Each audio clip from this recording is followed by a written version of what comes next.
पंचायत समिती राधानगरी आणि महाराष्ट्र शासन कृषी विभाग यांच्या संयुक्त विद्यमानं राधानगरी पंचायत समितीच्या राजर्षी शाहू महाराज सभागृहात कृषी दिन विविध उपक्रमांनी साजरा करण्यात आला।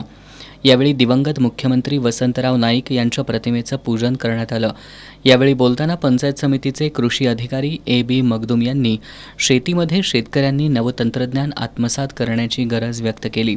यावेळी भातपीक नाचणी भुईमुग स्पर्धेतील विजेते शेतकरी तसंच जय शिवराय नैसर्गिक सेंद्रिय शेतकरी गटाला डॉक्टर पंजाबराव देशमुख नैसर्गिक शेती मिशन सहभाग नोंदवल्याबद्दल सन्मानचिन्ह मानपत्र देऊन गौरवण्यात आलं। राष्ट्रीय बायोगॅस आणि खत व्यवस्थापनात उत्कृष्ट कामगिरी केलेले ग्रामपंचायत ग्रामसेवक आणि सरपंच यांचाही सत्कार करण्यात आला। यावेळी डॉक्टर संदीप भंडारी, तालुका कृषी अधिकारी श्रुतिका नलवडे, भातशास्त्रज्ञ डॉक्टर शैलेश कुंभार, पोलीस उपनिरीक्षक महेश घेरडीकर, आरोग्य अधिकारी आर.आर. शेट्टी, अधिकारी पदाधिकारी आणि शेतकरी उपस्थित होते।